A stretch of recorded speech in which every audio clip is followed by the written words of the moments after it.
Hello, Mrs. Erwin here. It's so good to see you in the studio. This is where I do most of my work, and as you can see, I've got a lot of things here that my kids have made and students have made, and I've got a lot of just interesting thing that gets my curiosity going, little odd things like this, for example. I'm not really sure what it is, but I think it's really interesting. Things like that to just get my creativity going. So I thought it would be fun if we could do a lesson on video since I can't be with you right now in school. So I was thinking a face lesson would be pretty wonderful because everybody has a face. So let's jump into it.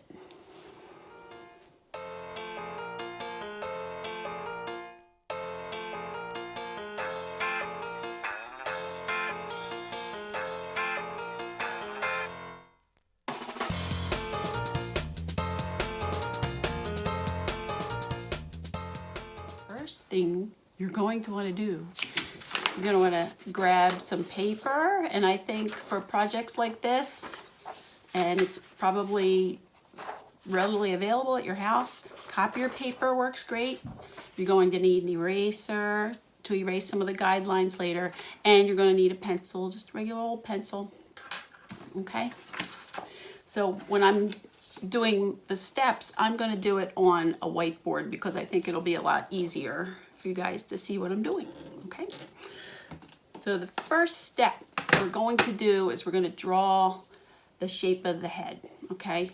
And when you're younger, your head is a little rounder, and then as you get older, it kind of stretches out a little bit. So let's draw a younger face, like an elementary school age face. So that would be a little more round, okay?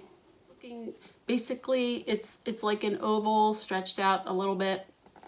Okay. Now that we've got that, we're going to want to draw a line of symmetry, okay? So symmetry is line down the middle. Both sides will be the same. The next guideline, so this is just a guideline. We will erase this later, okay? The next guideline is where the eyes are. Your eyes are halfway between the top of your head and your chin. That's where the eyes go, right in between, okay? So just draw a guideline there. So it almost looks like a pizza, okay? The next guideline we're going to do is the guideline between the eyes and the chin, and that will be where the nose is. So halfway between where the eyes are and the chin is, that make a little line there, that will be where your nose is going to go, okay? Halfway between where your nose goes and your chin, that's where your mouth is, okay? So it already looks like a little face, looks like a little robot face, okay? All right, the ears. The ears start, if you put your fingers here and pull across, you'll feel the top of your ears, okay? So your ears, the top of them are right across from where your eyes are, all right? So your ears are gonna start here, your ears are gonna start here. And they come down to where your nose is. That's how long your ear is, from your eye down to the bottom of your nose, okay? So we could draw a little guideline there, little guideline there, okay? And you can just make this like a forward C and a backward C. It kind of looks like, I don't know, a little potato chip maybe. Maybe I'm hungry, I don't know. All right, next, let's talk about, did the ears, let's do the eyes. Okay, the eyes, if you look at your eyes, they're basically in thirds. So the width of one eye is equal to the distance between your eyes. So it's 1, 2, 3, okay? So I'm just gonna kind of roughly break this into thirds here, okay? When you're drawing your eye, it's kind of like this shape, like a little squished football,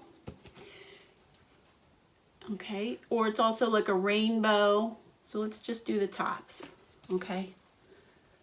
Sometimes I find that students get very frustrated with the eye part. Don't get frustrated with the eye part, all right? That's why we're working in pencil and we have an eraser. Think of a rainbow for the top, and then the bottom is just an upside down rainbow, and mine is certainly not perfect. My one eye is a little squinty, but that's okay because we're just practicing right now, okay? The eyebrows. The eyebrows go above the eye, okay? And we're going to go into some eye detail a little bit later. Okay, so let's just leave that for now. The noses. The noses can also be a slightly challenging thing. Everyone's got their own way to draw noses. Okay, so I'm going to do a couple noses up here just so you can see. All right, there's the classic L nose, which I like the L nose. The one I really like the best is the little... It's like a little bowl, almost like a little bowl of cereal. I think that one's the easiest. It's the most fun. It just kind of helps us to move on to the next spot. There's lots of other noses. I think we'll do one more up here. There's the Wiggly Nose. That's a good one too. Okay. This one my son used to do. It's an L nose, but it's got a curve on it. That's a good one too. All right, let's move on to the mouth, okay? So let's make this will be this line here where the lips meet in the middle, okay? So we'll just I'm gonna make my little guy here kind of happy, okay? The upper lip. It's like, remember when you were younger and you used to draw the birds flying and you would just do like this? So you can do a version of that as big or little as you want. And then the bottom lip, the shape of that is kind of like a banana. Okay? Yeah. All right. Before we move on to the eyes, let's work on the neck. Okay? The neck. If you put your hands behind your ears and pull down, down, down, down, down to your shoulders, you can feel the curve of that. Your neck starts behind your ears, comes down, rolls around to your shoulders, okay? So we want to make sure that our portrait that we're drawing has a neck and some shoulders, okay? So I'm going to pretend that I'm the neck and I'm coming down, and I'm going to curve around. Those are my shoulders. The other side of the neck, behind the ear, curve down, roll around, okay? Yeah, it's a little wide. You can scoot it in if you want a little bit, maybe, okay? All right. So when you have these guidelines, you can erase them a little bit now, or you can do it when we're all done. Okay, all right. So the hair. If you look at your hair in a mirror or you look at a family member's hair, you'll see that their hair doesn't just start growing out of the top of their head, right? It kind of comes down a little bit on their face, okay? So if you're looking at my hair right now, it comes down a little bit on top of your face, okay? So let's see. It would kind of be swinging around a little bit, and make sure it goes all the way to the ear, okay? Because your hair does go behind your ear and along the back of your head, okay?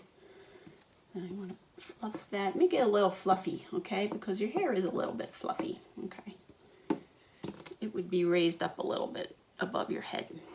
Okay, all right, so now we've got our hair.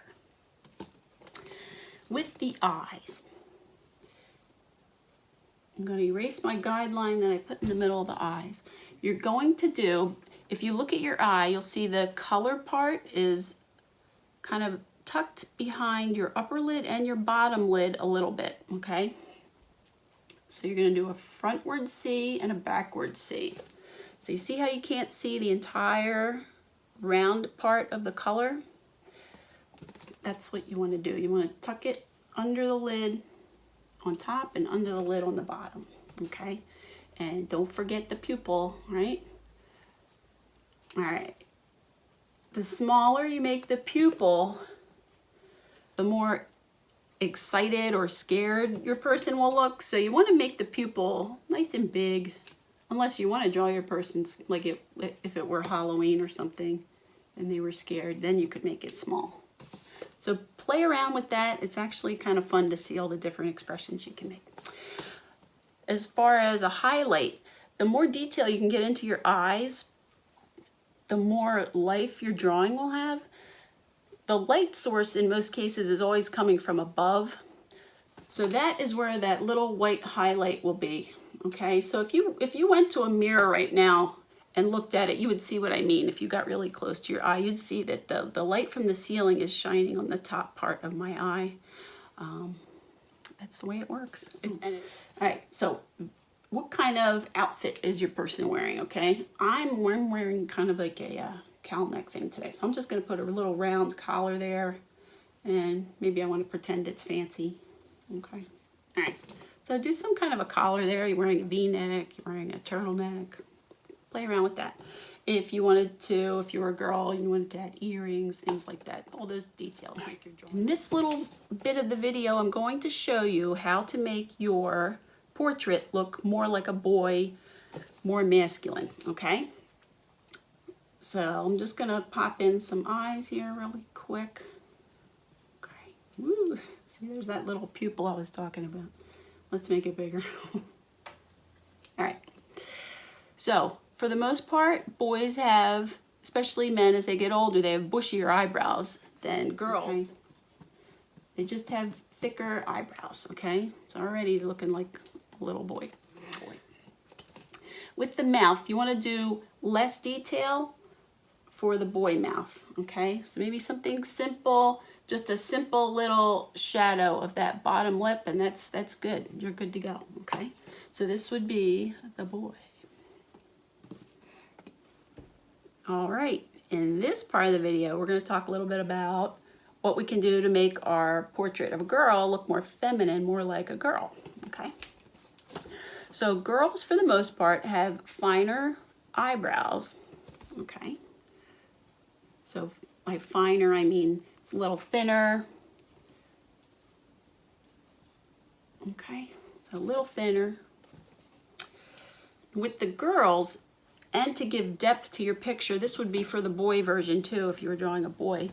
To give the eyes more depth, you want to thicken up the upper lid on your drawing. Yours will look much better because you're using pencil. It's hard to draw with Sharpie. Well, this isn't Sharpie, you know what I mean. Okay, so there we go. And with the girls, you can also add, you could add some lashes. Okay, and you can add more detail to the mouth, okay, and that will also, so this is what we talked about in the beginning with the mouth. You can add more detail with the mouth than the boy mouth. And if you wanted to add a little dimples, dimples are cute. So that would be the girl. I think the best thing to remember is that, like practicing an instrument or a sport, the more you practice drawing, the better you'll get.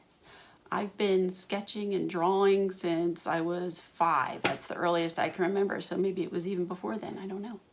But it's something that I've practiced most every day of my life, and I love it, and it makes me really happy to make art and to share art, and especially to work with all of you. And I miss you all very much. I hope you're having some good outside time maybe. It has been pretty nice out. So until I see you in the next video, just keep practicing and let your creative light shine, because that's really important right now.